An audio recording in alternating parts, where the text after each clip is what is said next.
Welcome to Sober.Coffee, a weekly coffee chat sharing experience, strength, and hope for anyone on the sober road to recovery. You can download Sober.Coffee weekly on all podcast platforms and check us out on Instagram at Sober.Coffee Podcast and on Twitter at Sober.Coffee Pod. To learn more about us and to help support these sessions, visit online at Sober.Coffee.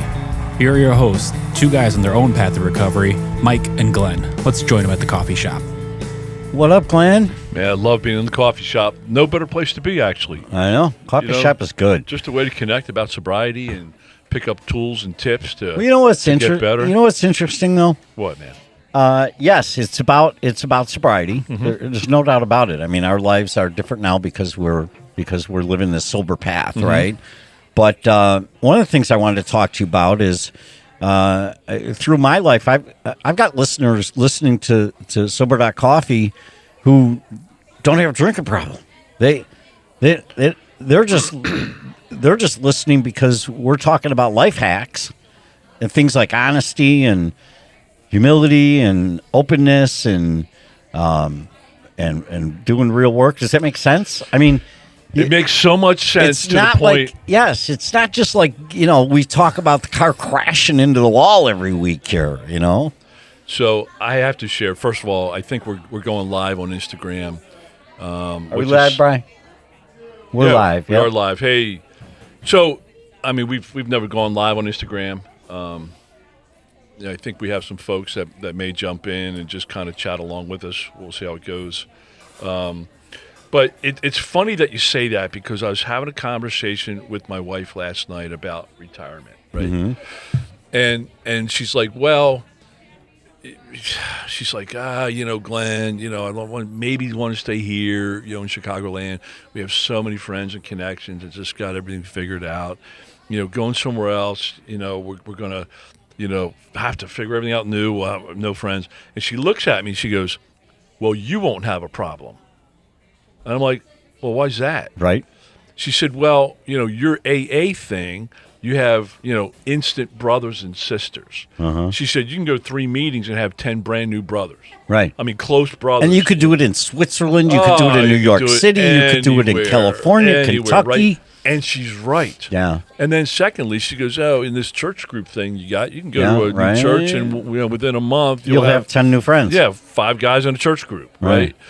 And she's right, And then she looked at me and she said, hey, she said, what if, she said, is it possible for non-drinkers to go to AA and enjoy and embrace that community? She goes, it's a community. I've never seen a community like that. Right. She goes, is that possible? Yeah. And I looked at her, I'm like, that's like going to a jail cell without committing a crime. Yeah, right. Like why? But she has seen the value of AA, and she's seen, the benefit. And so I said, no. I said, I think people go to Sexaholics Anonymous without a problem just to find a date. Glenn, you went there. But I said, I don't think people go to AA just to find friends if they don't have a drinking problem. No, usually to enter the gates of AA, somebody's either really convincing you to go there or you've really convinced yourself it's time. But I guess the thing I'm bringing up is I've got like my good friend Tony, I've got nieces, they'll listen to the show just to get the life hacks we throw out. Right. So that's what we've always said. In fact, we've tried it to some degree. We're also in a men's group, spiritual men's group. And what we've always said, and what I've always heard in the rooms is that, in fact, Dr. John, who we've had on the show quite a number of times, Dr. John says, hey, it's proven. I think Dr. Scott Peck even said this, the guy that wrote The Road Less Traveled. Mm-hmm. He's like, hey, society would benefit. Right. From the 12 steps. Right. From living differently and living better, I guess. Right. And certainly the 12 steps for you and I mean, has changed how we live, how we look at ourselves, how we interact with the universe, the world, how we interact with other people in our lives, how we, cleanse our conscience, I guess, at night. Right. And yeah, AA is without a doubt, a strong value, strong benefit. Yeah. Yeah. And it's just, it's given me a new perspective on life, right? So I often said when I was in the throes of my, real addiction, and people would come to me and say, man, you got a drinking problem, right? Now, maybe they'd say it that straightforward. Sometimes they'd fluff it up a little bit like, hey, I think the cops in Vegas told you have a drinking problem. Yeah, they did. They definitely did. When they threw you out. When they threw me out, right? But the thing is, my retort was always, it's not the drink. The drinking isn't the problem. I got problems, and with the 12-step program, you deal with those problems. You deal with your question past. For you. Yeah. Okay, so you're saying you drank because you had problems. That's right. If you didn't drink, how else would you have dealt with those problems? I don't. Coped. I'll tell you how I'm coping with them now. I'm coping with them head on. I'm coping with them head on. I mean, an emotion. Do you think most non-drinkers hit their problems straight on instead of escaping? No, they might find social media. They might find shopping. They might find working. They might find manipulation. They might find some, exercise. I mean, there's a lot of unhealthy, healthy ways. I know. I mean, if you're going to pick something, don't pick exercise. For God's sake. Though exercise is free, you could do it for free. Right. Captain Morgan costs $20 a day. I know that's awesome. But, so who's smart now? Yeah, no, I think along this path we have found tools, a toolbox. I mean, that's kind of how I look at it. I mean, because you know what? First of all, life is life. Sometimes life is shit, and shit still happens. But what I can tell you is that I don't have as much shit in my life because I'm not drinking. Well, drinking caused 95% of my life's problems. I would say drinking caused 60% of my life's problems. You're a statistician. Yeah, right. And 98.2% of all statistics are made up on the spot and have no validity. My wife says that about me. She goes, "I love your stats." She goes, "They mean nothing." Because we just stat them out. But at work, it sound official. At work, people actually listen to my numbers. That's right. And actually believe my numbers. Yeah, but at work, you actually back up those numbers with a real spreadsheet. So yeah, no, I do try to do that. Yeah. All right, man. So we're Instagram Live. Not sure. Not sure what this means, what we're doing. Yeah, it was funny in the email that I sent out to our subscribers. I said, look, we don't know what we're doing. But then again, if anyone who listens to us in any of our couple hundred episodes know that, we have no idea what we're doing. So, all right, so just full transparency, we come to the coffee shop. Oh yeah, right. Which is not a coffee shop, by the way. No, it's not a coffee shop. It's Audio Hive in Chicagoland. Brian runs it. Great. Just professional.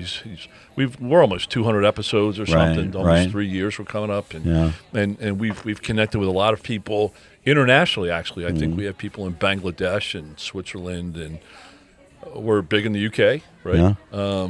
But our goal coming out was to connect with one person, right? One alcoholic, one person that maybe could, and we started during COVID, because. All the rooms were shut down and people were kind of panicking. Right, that was kind of our genesis, right? We just wanted to be an outlet for people. Do you remember the day all the rooms shut down? Do you remember the day I had set something up with my work conference line and nobody knew how to use the conference number? I know, right? I know, that was awesome. And then we went to Zoom, and then we just still trying to figure this out. Yeah, right. But we love connecting with folks, so. If you're on Instagram Live, you obviously found our Instagram channel. We're also, podcast at Sober.Coffee is our email. We love connecting with people on there, and they reach out and, they share some real problems, right? And what we've been able to do is we have a number of resources we can just kind of help patch problems with help, right? Mm-hmm. So that's really cool. But it's great to connect, and we just 6 a.m. So on Saturdays at 6 a.m. Right. we just start, and we record 3, 4, 5 episodes, and then they drop later. But today we're live, and sometimes we have guests. So we have Danny G with us. We just came out of a coffee with 6 guys, right? And Danny G, he's out taking a smoke, so he'll jump in and say hi. By the way, I don't think his mom knows he smokes, but thanks for outing him. Oh, I did out him. Oh well. Yeah. Well, I hope your mom jumps on I know, Instagram right? Live. Right, here sure. This morning. That's fantastic. No, but one of the things, and one of my really strong themes is we connect with a lot of people, and they're like, hey, man, I really want to get sober. Because I connect on a lot of sober sites, and I see a lot of themes. Hey, I want to get sober, but I hear AA doesn't work. Or I tried AA doesn't work. What now, right? Mm-hmm. So we've done a lot of episodes.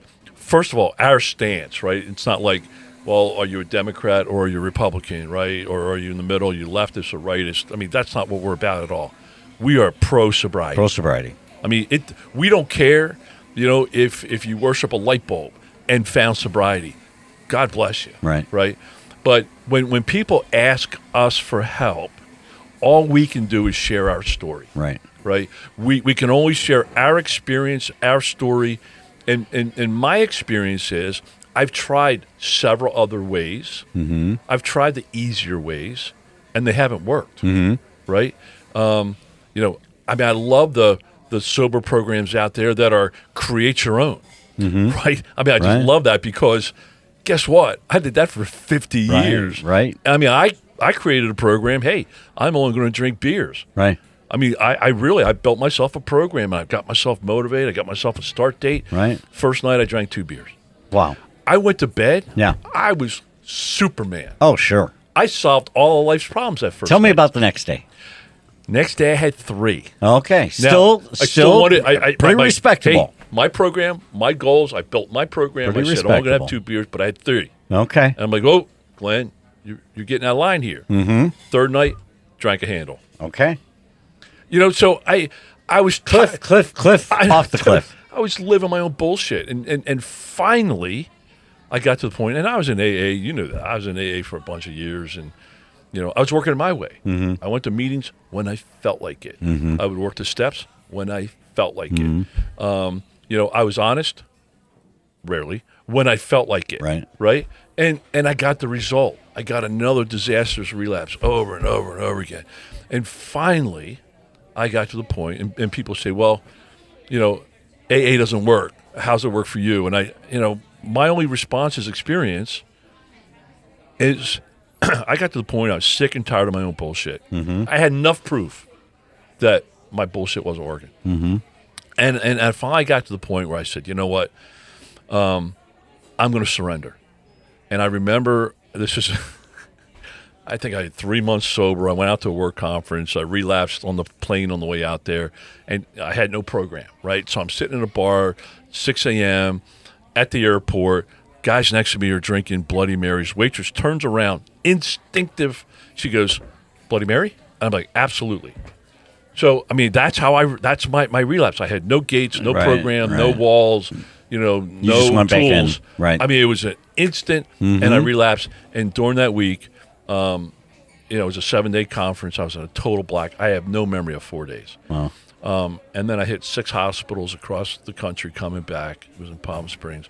And I landed up on my, and then an 8-day detox.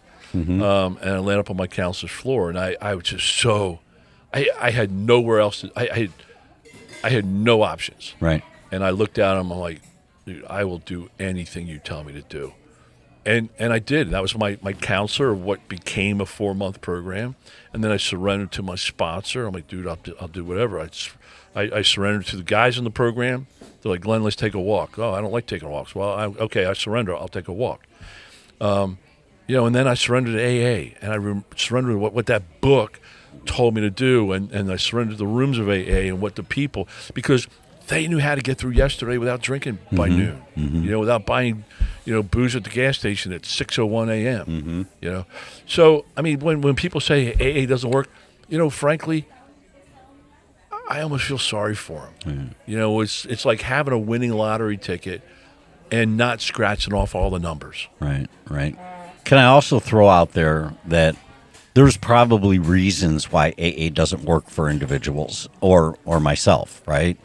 And so one of the things, as you suggested at the beginning, we're very pro-sobriety, right? So in our resource room, for example, if you go to Sober.Coffee, www.Sober.Coffee, there's a resource room, and we list out all the other alternatives, programs that are out there. I guess my point is that for any of them to work, you have to do the work, right? But don't give up after. I'm talking to the kind of the desperate listener right now, or the desperate Instagrammer. Don't give up, or don't think there's only one way. Keep trying, because life on the other side of sobriety is a better life. There's just absolutely nothing. There's no doubt about it. And I thought to myself, how could life be any better without a drink? How could that possibly happen? So it's played out for me tremendously. Life happens phenomenally without a drink. It doesn't even faze me anymore.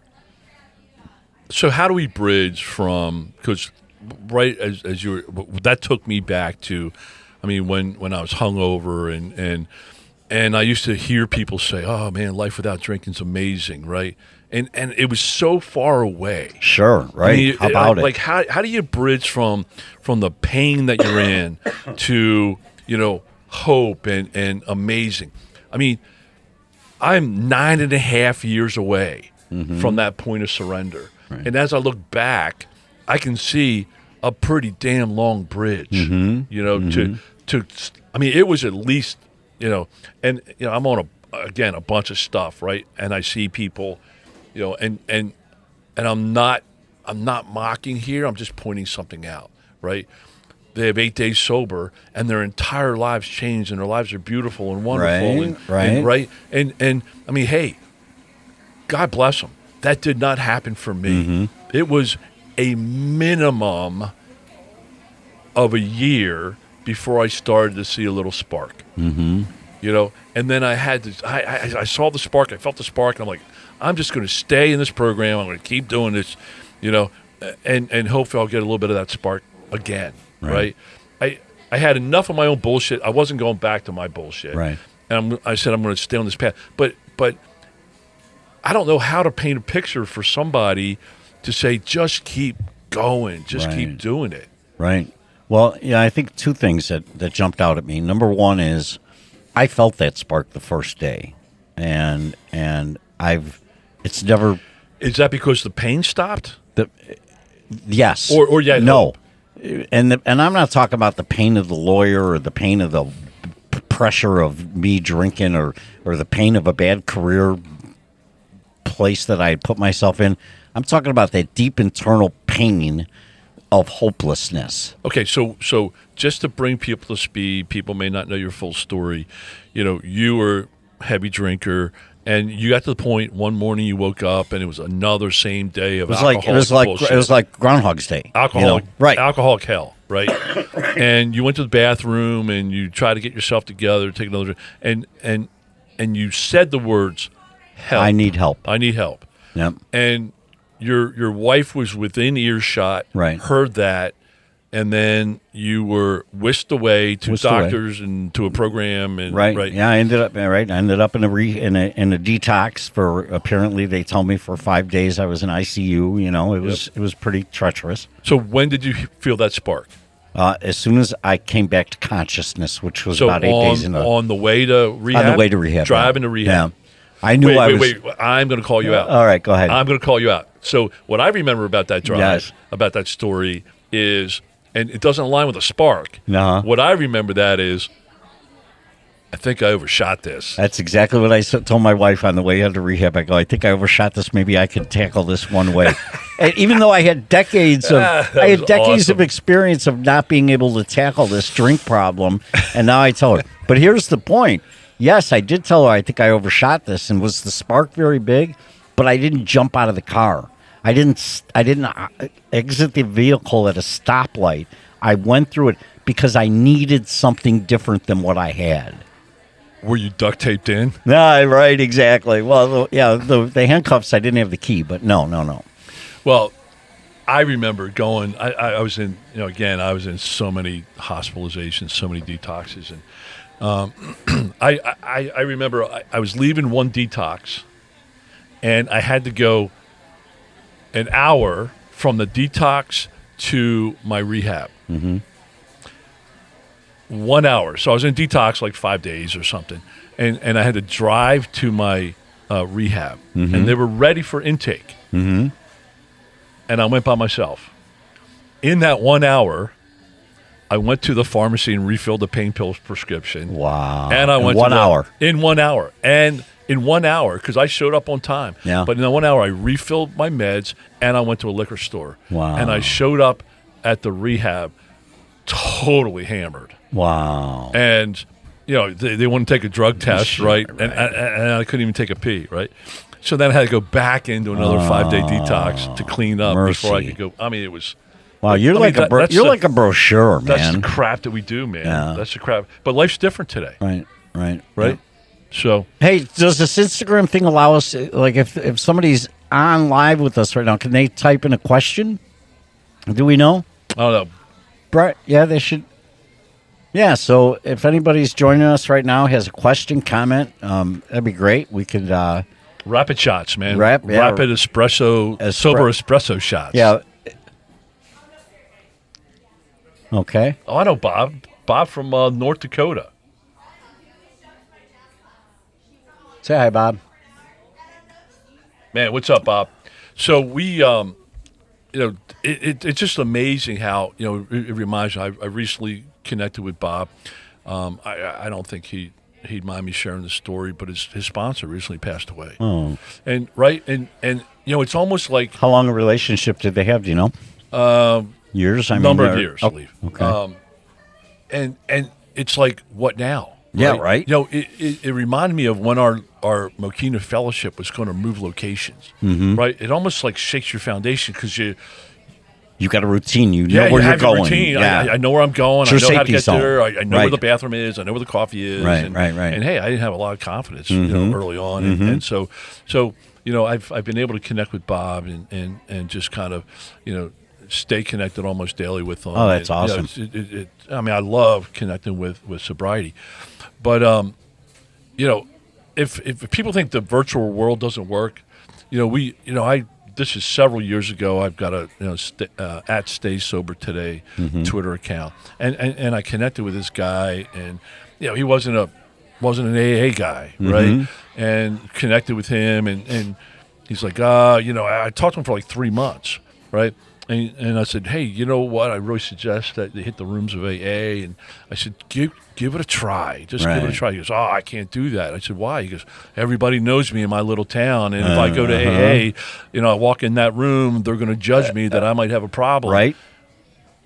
And I'm like, brother, they got the same problem if they're in the same room. Right. Yeah, they're not going there on a social. Yeah, but just the way the mind works, right. like he never thought of it that way. Yeah. And he's like, I worried about running into people I know in the rooms of AA. Yeah, wow. He is 3 years sober, and no, I mean, hey, I don't worry about people knowing about my sobriety anymore. But that is a long process. Yeah, right. For me, man, I hid from a lot of people. Yeah. Was Danny locked out? Oh yeah. Oh no. So I mean, hey, there's a lot of stuff to talk about. The one thing I just wanted to jump in and say, hey, if AA doesn't work, trust me. Right. Like Dr. John. Yeah. A frequent guest. Yeah, frequent guest. Go back and listen to his episodes. I say, Dr. John, what do you say to the people that say AA doesn't work? He goes, they haven't worked it. They haven't worked it, right? Yeah. So right. I mean, hey. Yeah. But we are pro sobriety, and another thing early on in sobriety, because we have a lot of sober curious people that listen to us. We just came out of dry January, and I love the people that say, I'm going to try dry February. Yeah, my daughter failed at dry January, so she's jumping on to dry February. Dry February, that's all right, man. Dry Wednesday is good. Right. But early on in the rooms, there's just so much head trash, that I listen to, and people say, hey, man, I'm grateful that I'm an alcoholic. Mm-hmm. And like for years, man, I'm like, how in the world could you ever say that, right? I mean, why would you ever be grateful to go through alcoholic hell? But I can just today, now that I got a little bit of sobriety, I can sit there and start to understand that. I never would have found this way of living, right, that is delivering amazing life today, if it wasn't through going. I had to go through that to get to here. Well, isn't that the thing? And we've got the Super Bowl tomorrow, right? And I'm telling you, I love following football. I love following the Super Bowl. I know you're not a big NFL fan, but there is a beauty to these guys that have been close before. Mm-hmm. There is a drive and a desire in them to get that ring, right? Right. And yeah, I mean, it's if you're shooting for something, then you're gonna. If you haven't tasted it. Now, on the other side of the coin, there's guys that have won the ring already, right? They've won the ring one time. So that's a little different. That's a little different take. All right, so I just saw Bob just jump in and say, yeah, feel free to go ahead and share. Thanks, Bob. I think we already did. But I love you, man. 5 years. He was with his sponsor. Wow. Hey, speaking of NFL and football and pro sports, right? Are we going to have Taylor Swift on as a guest? No, this is not. Okay. Although Danny D just stepped in the room, so he's like Taylor Swift Jr. You're so sexy. Right. I figure if we use the word Taylor Swift enough times through our podcast, we'll get more. We'll tags? get more tags. Right. It's like SEO or something. Right. Sure. Like alcoholism and addiction is so, and I'm learning more and more, but it's so prevalent in professional sports. Oh, sure. And it's not just people think of the players and the headlines, right? Mm-hmm. It's not just that, man. It's the coaches. It's the trainers. There was just a recent coach that just went through major problems, right? The trainers, the agents, right? The business people, and the fans. Yeah. Right. So I'm working on a sober app project, and actually talking to folks in So like professional an app sports. for the phone. Yeah. Okay. And talking about a partnership with professional sports because of the demand in professional sports. Mm-hmm. Speaking of professional sports, if you guys watch this Waste Management, the clips from this Waste Management Golf Pro PGA Golf I just know the weather's been crazy. Weather's been crazy. The alcohol, they have videos of them carrying people out. Oh, really? They have videos of people doing the drunk walk. Well, really? And jump on, Danny. Yeah. What are you doing, man? Yeah, he's I was locked out of the sober room, the coffee house. Yeah, I know. We awesome. have certain rules here, sir. You mentioned the Waste Management. That's in Phoenix. It's the biggest golf party. Yeah. In the country. This guy hit a hole in one on the 16th hole, or what? The big hole, and they said that was the biggest drinking experience in professional sports. Yeah, Really? yeah, I've been there. If you believe the internet. Been there. All right, so Danny, we're live on Instagram, so I mean we don't edit anything anyhow on our show, so it doesn't. No, we matter. never have. Right? Doesn't really Never have, matter. never will. Yeah, so just to let everybody know, Danny G was here for an earlier episode. Love my brother Danny G. I've known you 10 years or so. Yeah, there's a thing about, and I'll just go ahead and shoot out the Danny G thing. So, and it was funny because we just came from an episode and we talked about that accountability, that connection with somebody else in the program. Just to, I love Glenn says we can't read our own labels, right? So Danny can read my label better than I can read my own label, and it's just comforting for me. We talked about a safe zone earlier. It's just comforting to me to check in with Dan daily. Look, I don't have to. He doesn't get paid to be my babysitter, but Your wife pays me. oh, she does. In brownies And his mom. Yeah, right. No, but the beautiful thing is, it's just that level. Like in the morning, we check in real fast on text, and then we'll talk during the day, and and we do things outside the rooms of Alcoholics Anonymous, and I just have come to appreciate what that means in my life. It's just a constant for me, and it's a constant reminder of the goodness I'm living in right now. Does that make sense? Totally makes sense. So, Danny, what we try to do is we at times do these, we call them sober espresso shots. Yeah, right. Right. Just kind of like a rapid fire reaction thing, right? Right. So, are you gonna do one right now? Am I in the spot? Yeah. well, no, that's where the genius happens, I think, right? Yeah. I mean, if you come prepared with page numbers and, so what's your number one sober tool that you use? Tool? Yeah. Prayer. Okay, and how often a day do you pray? Throughout the day. I mean, there's no set number. I mean, I don't have a routine, but numerous times. Okay, and do you pray to your higher power? Yeah, I do. Okay. I do. What percentage of the prayers are for praise and gratitude, and what are like desperation prayers? Oh, it's all gratitude. It's all So thankfulness. 90+%. Absolutely. What was it? What was it 10 years ago? I want. Yeah, right. Please. Right. It's a grocery I list. deserve. A Christmas list. Yeah, Yeah, right. Yeah. Right. No, you know. I know. I pray for others. And even folks that have wronged me. I mean, you guys know some of my personal situations. I have learned to be grateful for the not so good things in life, and it's amazing. I never thought I'd ever say that, and I mean it. I mean it.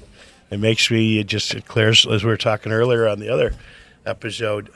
Clears my head of all the stuff I don't want in there. Right. Right. So that reminds me of a line that I've heard, and certainly in AA, there's a bunch of phrases, right? Prayer changes the prayer. The prayer. Prayer. Right. Prayer changes the people that pray. Mm-hmm. And I love what you just said, gets you out of you, right? Especially praying for enemies. Right. Yeah. Or people that piss you off. Right. Wronged Right? in business. Yeah. Yeah. You know, Yep. I mean, it's, okay, so And it's not praying for outcomes. I used to pray for I want a desired outcome. Right. Now I just, how you wish, your will.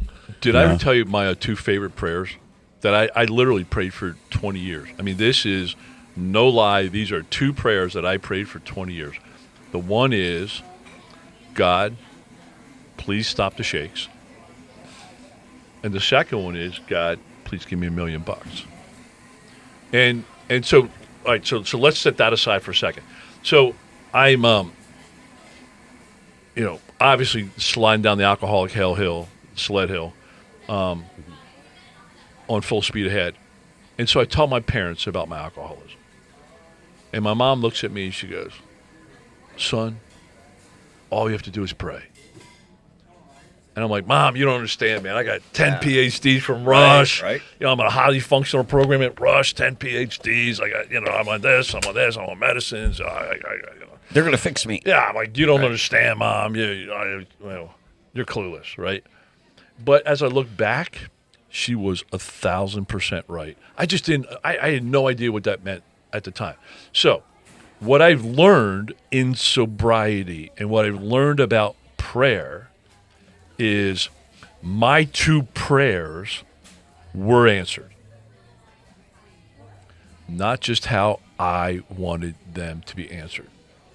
What I learned is I was given a program of Alcoholics Anonymous where I could learn to change my way of living so I didn't need to drink to escape that life.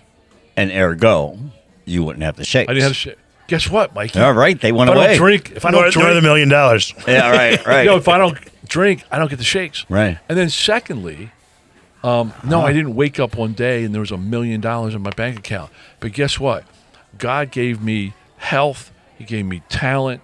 He gave me drive to go out and grind it out where I could earn $1 million Right. over a period of time. Right. Right. Right. A million years. Right. 1 million years. Right. But it was, I am as I look back, I'm grateful. But I learned a good lesson from that. And it's, hey, there's action, right? There's a chapter in the book called Into Action, right? There's actions that I have to do. Reminds me of college. I think I've told this story before. I went to a Christian college and, I went for business, but, there are a lot of pastor wannabes there. And I remember this dude, a big test coming up on Friday. All week long, didn't study. And I'm like, what are you doing for the test? He goes, I'm praying about it.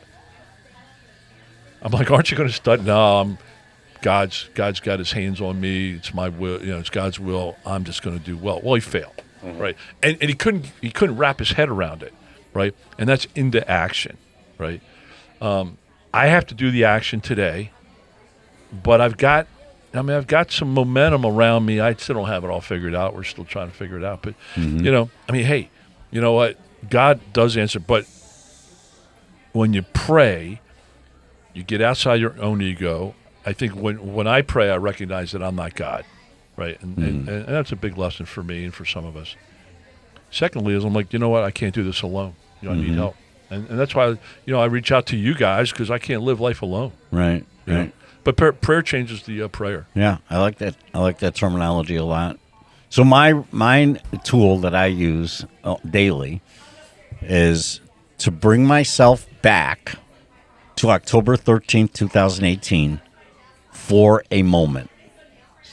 Somehow, you do that daily? I daily. Yeah. I need to bring because like you said about the bridge, there's a long bridge to that 5.5 years ago, right? There's a long bridge. So I physically, mentally bring myself back there just for a nanosecond. I just need to remember the feeling, that pit in my stomach of where I was, and then quickly move on and say, but I need to bring myself back there the best I can to remember that pain, because if I don't remember the pain of the loss, I'm never going to do the work for the victory. So do you visualize it, or do you actually feel it? I try and feel how you felt. I try and feel it. God, that's a dark place, isn't it? Force yourself to throw up. Yeah, pretty much. Wow. Literally and figuratively. Wow, man. Could you go get Karen? Thank you. So we, bye, Danny. Thanks, Danny. He's coming back. Danny's Karen. Coming back. Yeah. Hey, don't lock yourself out this time. That's right. He's going to grab another quick smoke. Sorry, Mom. Go ahead, Dan. Go ahead, Glenn. No, so I just, there's a lot about, sobriety and working with people in sobriety. And I had a check-in with my wife a couple weeks ago, and I told her, I said, hey, the most important thing in my life is, she's number 3 on my list. Ouch. And she embraces that. Yeah. She's cool with that. Well, she likes the results. Right. I said, I value how much, my number one, January 6th in the 24-hour reading, most important thing in my life is stay sober. Right. And I really believe 100% without sobriety, we have nothing. No, I don't have spirituality. I don't have relationships. I'm telling you, everything I've built in the last 9.5 years is gone. If I drank in 1 week, in 1 week, it's all gone. It'd be gone. Yeah, isn't that terrible? It just blows my... And I go grocery shopping now, and I see the bottle of Stoli sitting on the end with the cranberry juice. That's my favorite drink. They do that on purpose. Right. And I look at that today, and I'm like, if I sat there in 10 minutes, I would dismantle my entire life that I've built for 9.5 years. Yeah, right. That just blows my mind. Yeah, right. There's no difference that and a gun. Yeah. It just blows my mind. Yeah, it's crazy. Yeah, so it's I told her, I said, hey, I value that you embrace my sobriety. I can do anything I need to do for sobriety. Hey, we got a comment. We got old timery. I don't have my glasses, but it says went to AA in 96. 96. Never looked back. 17 years now, still sober. Wow. Mike, get your glasses. It's 37 years. Yeah, whatever. 37 years. Thanks, Brian. Thanks. Brian just blew it up for me so I could read it better. There you go. Old 37 timer, years. man. 37 years. Wow, of that's sobriety. fantastic. That's amazing. It's incredible to me that I made my journey, but I can't imagine. But I don't have to try and imagine 37 years. All I really have to do is imagine this next day. Yeah, and I had that. First of all, I will never hit 37 years of sobriety.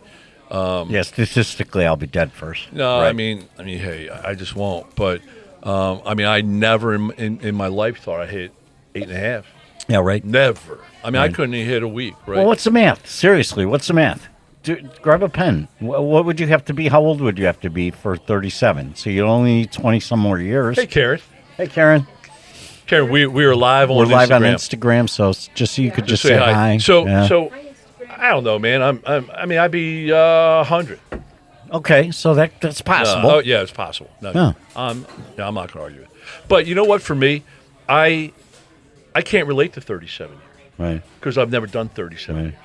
But when I work with younger people and I'm on social media a bunch with folks that are staying sober, I can relate to 32 days. Yeah, right. Totally, because I've lived that, right? I did that a bunch of times, right? I can relate to a year. Mm-hmm. I can relate to a week. Mm-hmm. And, I'll tell you what, it took the first 30 days.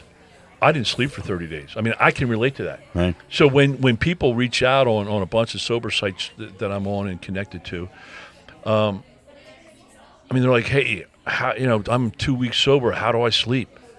I can jump in and I can say, not well. Yeah, right. Right. Well, you know what? Sometimes you just got to get through it, right? Sometimes you got to suffer better. But now I have tools. I'm like, hey, here's what I've done. Hey, I took a Benadryl. Second thing, I listened to guided meditation. Guided meditation, YouTube it. Search it on YouTube. That stuff is amazing. Right. Gets you out of here. And I first learned about that when I was in my 8-day detox. I went from painful chair to sitting on a beach in 35 seconds. And for 30 minutes, I was on a beach. Wow. Totally outside my head, totally escaped, very peaceful. And then the girl left the room and I came back to my hell. Oh. What? So, Karen, get your headphones on. Say hi. Yeah, say hi. So the party's going. So, espresso shot. Quick response. Relapse is part of recovery. Bullshit. Okay.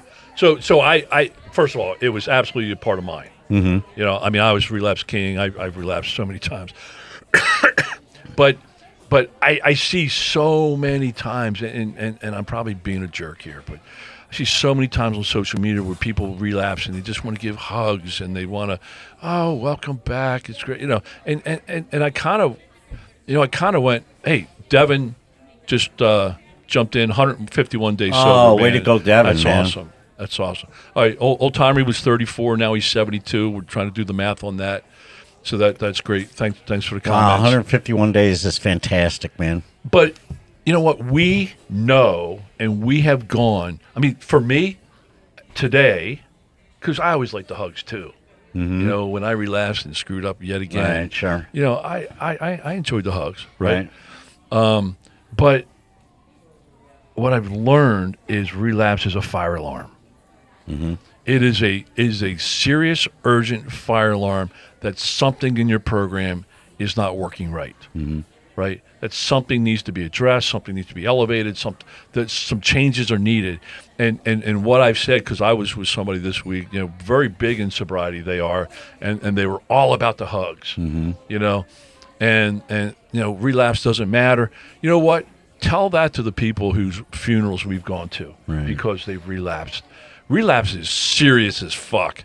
And I'm telling you, I just wish people would say, hey, man, it's a blazing fire alarm. Mm-hmm. And hey, let me double down, triple down, quadruple down. Let me make changes. Maybe I need to change sponsor. Maybe I need to go to more meetings. Maybe I need to surrender more, right? Maybe I need to work the steps instead of just saying I'm work the steps, right? Maybe it's something. So that's my... Wow, don't hold back. Karen, wow. How do you Karen, feel about that? Relapse is part of recovery. Huh? Yeah. By the way, welcome, Karen. Karen's been on a number of our episodes. Hi, she just stepped in, and boy, she stepped in. No, not drinking is part of recovery. Right. Relapse is part of addiction. Right. Now, is it part of people's journey? Yes. And I'm 100% with you. Like, I think we give people a pass too easily. Mm-hmm. So when someone relapses, of course I welcome them back. I want them back.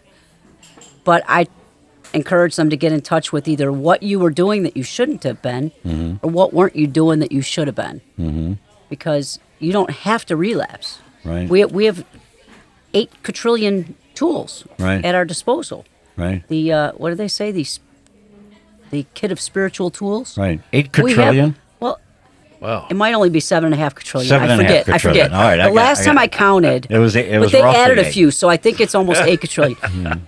But you don't have to drink. So if people do what they're supposed to do and don't do what they're not supposed to do, then you're not going to drink. You're not going to drink. If you don't want to drink, you're not going to drink. Right. I think relapse is part of an imperfect first step. Okay. Ooh, I like that. Because if I really that. believed in my soul and in my gut and in my heart that I am powerless over this shit, I'm not going to put it in my body. Right. right? Right. But if there's something in me that makes me pick up a drink, it's not an outside, it's not an environmental thing. It's not something that happened that made me drink. Yep. It's I thought I could handle it. I took my ego back, my will back, and said, "Hey, this will be all right. It'll be different this time. Right. It'll be different this time." They said, Right. "No, Right. no." So it's not a part of recovery. Danny, Yes. recovery. Relapse is part of recovery. Well, it is. Pardon me, Glenn. It is. However, I agree with you. It is a absolute warning sign. Shoot the lights out. I think a lot of people, especially early on in recovery process, don't distinguish between guilt and shame, and I think that's a big, factor in why we do embrace people, because they're shamed. And I think shame is one of the 7 deadly emotions that we have to understand, either in recovery or just in life. I know I thought they were both one and the same, and it took me a long time to separate that, what the difference is. Shame is we're bad people. Guilt, we did some bad things. I thought I was a bad person, because of my drinking, and I needed to be welcomed back in because I was so ashamed of myself. If someone gave me like a really hard time walking back in the room after a relapse, that'd affect me, and I might do something really, really stupid. So, kind of both sides. I mean, I hear you, totally hear you. Yeah, it's I'm not like saying, it's okay. I'm It's not beat okay. on people. No. But I think there needs to be an awareness. There needs to be an alert of some sort, Right. saying, I totally saying, agree. "Hey, man, Totally you know agree. what? And for my own experience, I mean, first of all, AA is one of the most welcoming places that you will ever find in this world. I agree. think Agree. you can walk in I agree. and be whoever you are. You can be your real you, Right. and you are loved. I mean, I have seen Right. all kinds walk in, including myself, walk in, and it doesn't matter what you're carrying. People will help you carry it, for the most part. But I mean, I don't think I had a lot of coddlers when I came back in the room, right? And I had one guy who really set off the fire alarm with me. And, I come in, "Oh, Glenn, are you okay? Come on. Hey, sit next to me. Hey, let me get you a cup of coffee. Oh, your hand's shaking. Let me get you a cup of coffee." And I loved that, needed that. But I had a guy pull me outside one time. I call him Angry Sammy. He's actually turned out to be my great, my grand sponsor. And he pulled me outside, and he gave me the fire alarm. And he's like, "Look, man, you're on the edge. You keep doing this, You could die. You aren't going to make it back." Right. And he was right, because I had his neurosurgeon dude in red scrubs at 3:00 in the morning. He said, "You're not going to live till morning because you finally did too much. You got a brain bleed. We can't fix it. You're going to die." And when that dude told me that, I remembered Angry Sammy, and I remembered, hey, and I was fine. I was resolute. First of all, I was drunk. I had like a 3-something, and I was like, okay, booze finally got me. Sammy was right.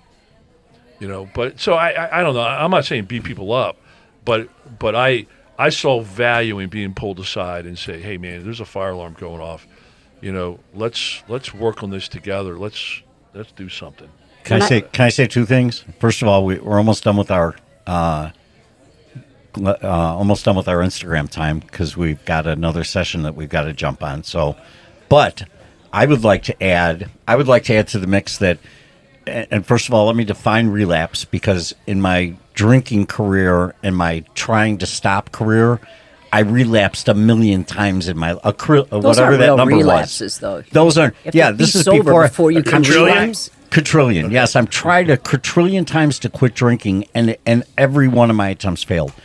The minute I walked into the doors of AA, I didn't look back. I didn't have a relapse event after I took that first step. So I agree with Karen and in that it doesn't have to be part of your story. If you really embrace your powerlessness, If you surrender. it doesn't have to be. I guess I'm talking to Devin a little bit.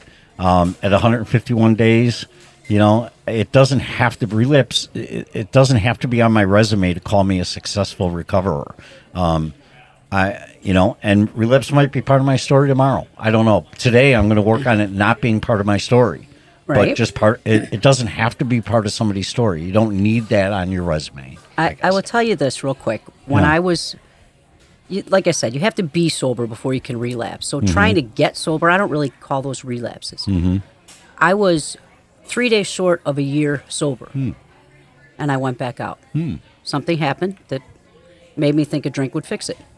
And I went out for another year. And when I came back in, I came in the program when there was, like in the book, like all old guys, Oh, sure. So all old men, not young girls. Yes. Yeah, right. So right. I go to a meeting, and here's all the old guys, and there's some girls going, "Oh, it's okay, sweetheart," and I'm all crying and blubbering, and "It's okay, sit down, sweetie, you'll be okay." And this old guy says, "Shut up, sit down. It's not okay. Listen to what we're telling you." Yeah, and he was like really mean. I was scared shitless. Yeah, of him. right. And he didn't make it okay. He said, "We're going to help you. Sit down. Just listen. Quit talking." And he just made me listen to what they were saying. And he didn't coddle me. And he didn't kiss my ass. He told him to quit kissing my ass. Yeah, right. So I felt welcome. But at the same time, I was being told there's a solution. And shut up and we'll teach it to you. I think we need a little more. We need the love, but we need it to be a little tougher. Tough love. Because otherwise, I'm co-signing your bullshit, and you're just going to keep doing it. If I tell you it's okay. That's right. Yeah, Hey, it is that. totally, it is man. that Hey, line. you know what? I mean, I've had people tell me, "Hey, Glenn, you love the coddles too much, right? Right. When you go to rehabs, they wait on you. Yeah. When you go to these detoxes, all the nurses, hey, they feed you ice cream. But I didn't go the kind of detox you went. There was no ocean at my detox. No. Right. Well, that's what. I mean, I had a I've had pond. people literally point that out and say, "You know what? Maybe there's ulterior motive here. Maybe something inside you loves to be coddled and waited on, and Right. And I'm like, you're, 5-star you're- resort? Yes. Yeah, what do you Yes. know? Yeah, Right. yes, Club yes, yes, Club yes. Med for the head. Yeah, no, absolutely. Hey, Absolutely. gotta say thank you to everybody for joining us on. Give us a scroll up and down there, Brian. Yeah, we've Let's never see. done live Instagram. Yeah, we've never done and- it, so I'm at the glad first we one. did it. Yeah, Yeah, That's so first one, fun. Karen. We've never done this, so Brian, Oh, if you I can, wanna there come you back. go. So, a wet Willie, I love that. Good to see you guys this morning. Good to see you too, Deep Freeze Bob. Deep Free Bob, man, from North And, Dakota. Old timer, thank you very much. Devin, good luck, man. Rock it out. Great first. Scotland, welcome. Congrats to everybody. Really, really appreciate you guys. Reach out, check out our website. If you don't, go back, listen to some of our archived stuff, check out the resource room, and check out the writings. Sober.Coffee. www.sober.coffee. No com. No com. Sober.Coffee. We're A just bunch that of cool. writings in there. Just Yeah. some genius writings, man. I don't know where 7 quadrillion ChatGPT of them. does a nice job. Thank you, Instagram. And Devin, keep us posted on your sobriety journey. Love you, man. Thanks, everybody. Thank you. Thanks for joining us for today's coffee chat. To contact the show, email us at podcast@sober.coffee. If you need immediate help, the AA hotline is 800-839-1686. The National Suicide Prevention Hotline is 800-273-8255. Remember, Mike and Glenn are sharing their own journey on the path to recovery. Any suggestions, medical or otherwise, are their own experiences and should not be viewed as professional advice. See you next week, and remember, there is a solution.